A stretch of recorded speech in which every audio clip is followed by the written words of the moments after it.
It rained the day we burned the village. Not a drizzle, not a gentle rain. The monsoon, sheets of water falling from the sky like God was trying to wash the whole country clean. But rain can't wash away napalm, can't wash away what it does, can't wash away the smell. I can still smell it. 6 years later, sitting in my apartment in San Diego, and I can still smell it. Napalm and rain and burning flesh. The smell gets in your clothes, your hair, your lungs, your soul, and it never comes out. Never. My name is Lance Corporal James Wolcott, 2nd Battalion, 5th Marines. I did 2 tours in Vietnam, 65 to 66 and 67 to 68. Came back in February of 68, right after Tet. Came back with a Purple Heart, a Bronze Star, and memories that make me wake up screaming. I'm 26 years old, work security at a shopping mall, live alone, don't talk to people much, don't like people much anymore, to be honest. They ask stupid questions. What was it like? Did you kill anyone? Do you have any cool stories? Cool stories, yeah, I got stories. Got one about the day we burned a village in Quang Ngai province. Got one about the smell of human beings cooking in jellied gasoline while the rain poured down. Got one about the sound a child makes when... I don't tell them those stories.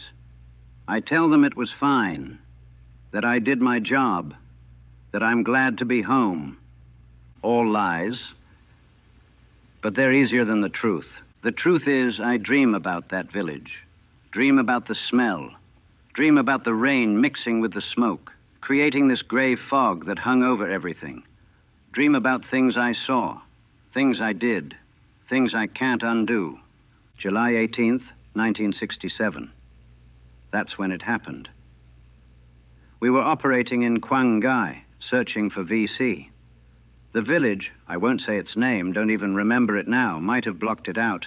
The village was suspected of harboring enemy fighters. Intelligence said there were weapons caches, tunnels, supplies. Intelligence was wrong, or right, or it doesn't matter, because what we found wasn't soldiers. What we found was people, old men, women, kids, and we burned it anyway.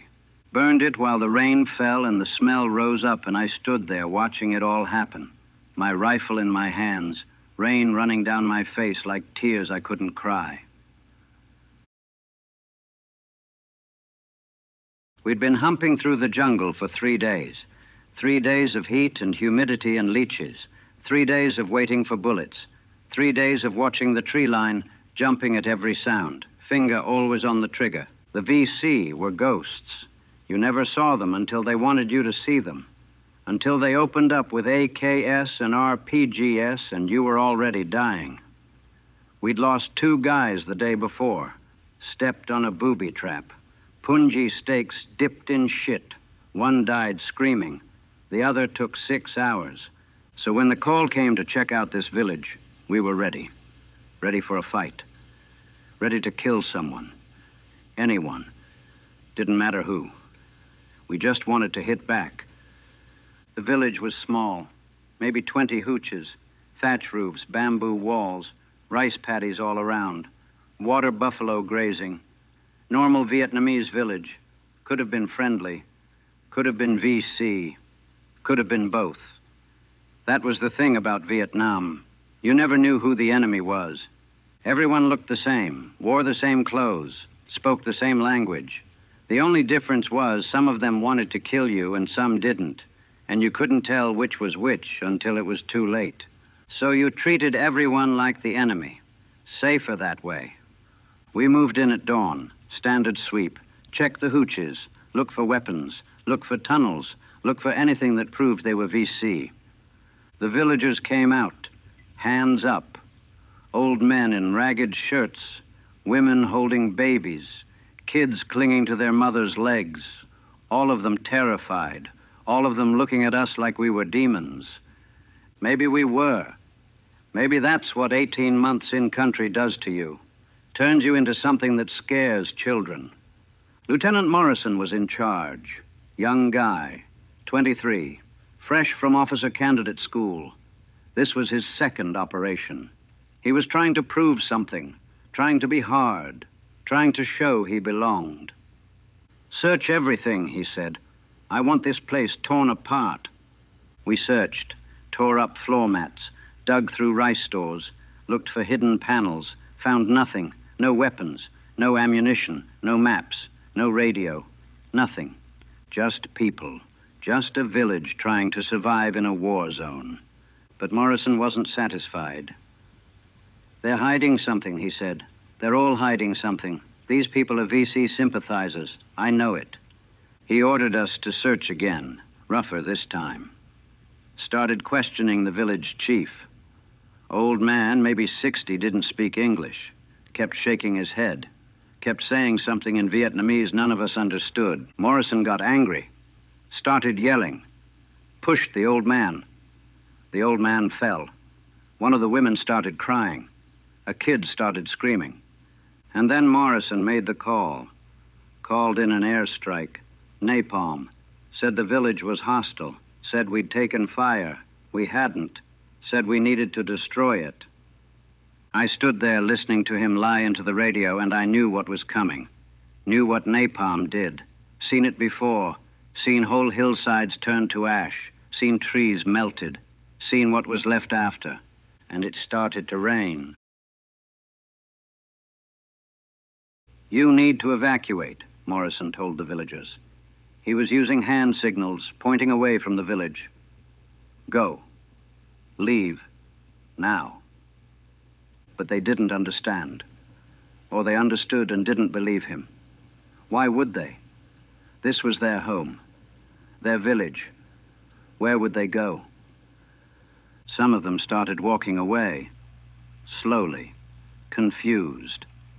The old chief was arguing with Morrison, still trying to explain something, still trying to make him understand. Morrison pushed him again. Get out! Go. The planes came in 15 minutes later. F-4 Phantoms. Beautiful aircraft, sleek and powerful. I'd always loved watching them fly, loved the sound of their engines, the way they moved through the air. Not anymore. Now when I hear jets, I want to hide. They came in low, one pass. That's all it took. The napalm canisters tumbled from their bellies, end over end, almost lazy, graceful even. Then they hit. The village disappeared in flames, not regular flames. Napalm burns different, hotter, stickier. It's jellied gasoline that clings to everything it touches. Water can't put it out.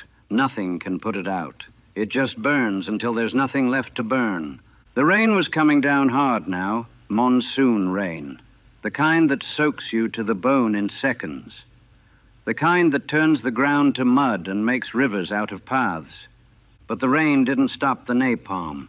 The flames roared up through the rain, orange and yellow and white hot. The hooches went up like tinder. The thatch roofs, the bamboo walls, everything just melted, dissolved in the heat. And the smell. God, the smell. Napalm has its own smell. Chemical, petroleum, sharp and acrid. Burns your nose, burns your throat, makes your eyes water. But when it burns flesh, the smell changes, becomes something else, something sweet and horrible. Like pork cooking, someone said once. Like pork, but wrong. So wrong. And mixed with the rain, with the wet earth, with the jungle, it created this smell that existed nowhere else on Earth, nowhere but Vietnam, nowhere but places where we dropped fire from the sky and burned people alive. Not all the villagers had left. Some hadn't understood. Some hadn't believed. Some were too old or too young to move fast enough. I saw them, through the rain and the smoke and the flames. I saw them. An old woman, her clothes on fire, napalm stuck to her skin. She was screaming, but I couldn't hear it over the roar of the flames. She fell, stopped moving. A water buffalo trapped in a burning pen, the smell of its hide cooking, the sound it made. A child, maybe 5 years old, running, His back was on fire. He ran toward the rain, toward the puddles, trying to put it out. But napalm doesn't care about water. He fell face first in a puddle, and the flames kept burning. The water around him boiled. Morrison was on the radio calling it a successful strike, reporting the village destroyed, enemy position eliminated. But I was watching the rain hit the burning village, watching the steam rise, watching the smoke mix with the rain and create this gray fog that smelled like death and chemicals and hell. Some of the guys were vomiting. Young kids, mostly. First time they'd seen napalm up close. First time they'd smelled it. First time they'd understood what we were doing here. What we'd become. Sergeant Harris, he'd been in country since '65. He just stood there smoking a cigarette. His face was blank, empty. He'd seen this before. Seen worse, probably. Better them than us, he said. His voice was flat. Dead. Maybe he was right. Maybe this was war. Maybe this was necessary. Maybe the village really was VC. Or maybe we just burned 20 hooches and killed people who were only guilty of being Vietnamese. I don't know. Don't think I'll ever know, but I can still smell it. After the fire burned out, took hours even with the rain, we went in. Had to check. Had to make sure it was clear. Had to count bodies for the report. The rain was still falling. Heavy, warm rain that mixed with the ash and turned everything to gray sludge. My boots sank in it. Ash and mud and other things I didn't want to think about. The village was gone. Not damaged. Not destroyed. Gone. Just foundations and ash and twisted metal from cooking pots. The bamboo had burned completely. The thatch roofs had vanished.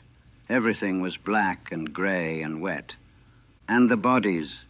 Napalm doesn't leave much. Burns hot enough to reduce things to almost nothing. But there were shapes, outlines, things that used to be people, now just charred forms in the ash. 7. We counted 7. 3 adults, 4 children. The rest must have escaped. Or maybe they were burned so completely we couldn't find them. Couldn't separate them from the ash and mud and rain. Morrison was writing in his notebook, making his report. 7 confirmed enemy killed in action, he said. VC casualties. Village destroyed. Mission successful. Enemy KIA, that old woman. That child. Enemies. Sir, I said. My voice sounded strange, distant. Those weren't soldiers. He looked at me. His eyes were hard. They were harboring the enemy. That makes them the enemy. We didn't find any weapons, I said. We didn't find anything. They hid them, he said. They always hide them. That's what they do. But I'd searched those hooches, searched them twice. There was nothing there. Nothing but rice and cookware and sleeping mats and the things regular people have. The things families have. Drop it, Woolcott, Sergeant Harris said. He was standing next to me, rain running off his helmet. It's done. Move on. But I couldn't move on. I was standing in the ashes of a village we'd burned, in the rain that wouldn't stop falling, breathing in the smell of napalm and death, and I couldn't move on. I walked over to where the child had fallen, the one who'd been running. He was still there, just a small shape in the ash. Small enough to be a dog, maybe, but it wasn't a dog. The rain was washing the ash away, slowly, little by little, revealing what was underneath. I turned away, bent over, vomited into the mud, kept vomiting until there was nothing left, until I was just dry, heaving in the rain. First time? Harris asked. He'd walked over, lit another cigarette. The rain kept putting it out, but he kept relighting it. First time what? I managed. First time seeing what napalm does. I nodded, couldn't speak. Won't be your last, he said. better get used to it. But I never got used to it. Never. Even after seeing it again, after calling it in myself, after becoming the thing I'd been horrified by, I never got used to it. I did 9 more months after that day. 9 more months of patrols and firefights and villages. Some were hostile, some weren't. After a while, I stopped trying to tell the difference. Easier that way, safer. You treat everyone like the enemy, and you don't have to think about who they really are. Don't have to care, don't have to feel. I called in napalm strikes twice more, both times on villages, both times in the rain. The rain was always there in Vietnam. Monsoon season lasted half the year. You were always wet, always muddy, always smelling like mildew and rot and jungle. And after those strikes, always smelling like napalm, too. The smell gets into everything. Your uniform, your gear, your skin. You wash it, but it doesn't come out. You burn your uniform when you rotate home, but the smell follows you anyway. Because it's not on you. It's in you, in your lungs, in your memory, in your soul. I came home in February '68. Flew into Travis Air Force Base in California. They processed us, gave us our papers, gave us civilian clothes, told us we were heroes, told us to have a nice life. Just like that. One day you're in the jungle calling in airstrikes. The next day you're standing in an airport in California, surrounded by people who have no idea what you've done, what you've seen, what you've become. I took a bus to San Diego, got an apartment, got a job, tried to be normal. But I couldn't be normal, because normal people don't smell napalm when it rains. Normal people don't see burning villages when they close their eyes. Normal people don't wake up at 3 a.m. covered in sweat, hearing children scream. Normal people didn't burn villages in Vietnam. The rain is the worst. Every time it rains in San Diego, not often, but it happens, I'm back there. Back in Quang Ngai, back in that village, back in the ash and the mud and the smell. The smell that water can't wash away. The smell of napalm and rain and burning flesh. The smell of what we did, what I did. People at work complain when it rains. Say it's gloomy. Say it ruins their day. Say they hate getting wet. I just stand there and nod. Can't tell them what rain really means. Can't tell them what rain smells like when it's mixed with napalm. Can't tell them that rain brings back things I'm trying to forget. So I just nod and agree. Yeah, rain's a bummer. And then I go home and I sit in my apartment and I wait for the smell to fade. Wait for the memories to recede. Wait for the rain to stop. But even when the rain stops, the smell remains. Always there, always waiting, always reminding me of that day in July 1967 when we burned a village and I became something less than human.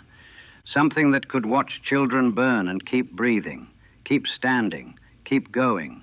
Something that could survive it. It's 1971 now. 3 years since I came home. 3 years of trying to forget. 3 years of failing. I don't watch TV much. Can't watch the news. Can't watch them talk about Vietnam like it's a political issue. Like it's about communism versus democracy. Like it's about anything other than burning villages and killing people who might be innocent. They're pulling out now. Finally. Calling it peace with honor. Talking about how we didn't lose, we just stopped. How we achieved our objectives. How we protected freedom. But I know what we did. I was there. I saw it. I smelled it. And there was no honor in it. The protesters are everywhere now. Hippies with long hair calling us baby killers, spitting on guys in uniform, calling us murderers. And here's the thing. They're not wrong. Not about me. I did kill. I did burn villages. I did watch children die. But I didn't enjoy it. Didn't want to do it. Did it because that's what we were told to do. Because that's war. Because in the moment you don't think about right and wrong. You think about survival. You think about following orders. You think about getting through the day, and then you come home and you have to live with what you did. Forever. I tried to talk to someone once, a counselor. VA sent me. Said I had adjustment issues. That's what they called it. Adjustment issues.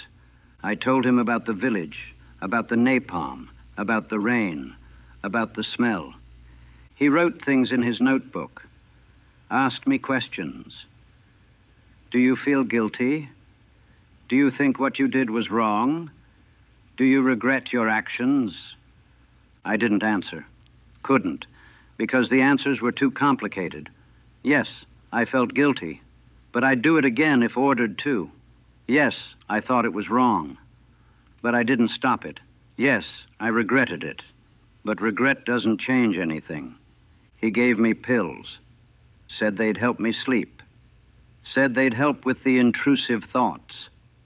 But the pills don't stop the smell, don't stop the rain from bringing it all back, don't stop the memories. Nothing stops the memories. They're recording this interview today, want me to talk about Vietnam, about what it was like, about what I saw. I'm doing it because maybe someone needs to hear it. Maybe someone needs to know what napalm does, what war does, what we did over there in the name of stopping communism. Maybe some kid thinking about enlisting will hear this and understand. Understand that war isn't glorious, isn't heroic, isn't anything like the movies or the recruitment posters. War is burning villages in the rain. War is children running with their backs on fire. War is the smell of cooking flesh mixed with chemical fire and monsoon water. War is becoming something you hate and not being able to stop it. War is coming home and realizing you left part of yourself in the ashes of a village you burned, a village whose name you can't remember, a village full of people who might have been innocent, probably were innocent. The rain still falls in San Diego. Not often, but when it does, I'm there again, in Quang Ngai, in that village, in July 1967, watching the flames rise through the rain, breathing the smoke, smelling the smell that never goes away. Morrison got promoted, made captain, probably a major by now, probably still writing reports about successful missions and enemy casualties, probably sleeping fine at night. Sergeant Harris died in '68. Tet offensive. Took an RPG in Hughes City. They sent his body home in a flag-draped coffin. Called him a hero. Maybe he was. Maybe we all were. Heroes who burned villages. Heroes who killed children. Heroes who did horrible things and came home broken. Or maybe there are no heroes in Vietnam. Maybe there are just survivors, people who made it home with bodies intact but souls destroyed, people who carry the war with them every day, every breath, every time it rains. I survived Vietnam, but Vietnam didn't survive me. I killed it, burned it, reduced it to ash and smoke and memories, and now it's killing me back, slowly. A little bit every day, every time it rains, every time I smell something that triggers the memory, every time I close my eyes. The village burned on July 18th, 1967, but I'm still there, still standing in the rain, still breathing the smoke, still watching the flames, still smelling napalm and rain and burning flesh, the smell that water can't wash away, the smell of what we did, what I did, what I became. It rained the day we burned the village, and it's been raining in my head ever since. The monsoon never stopped. The smell never faded. The fire never went out. We never came home. Not really.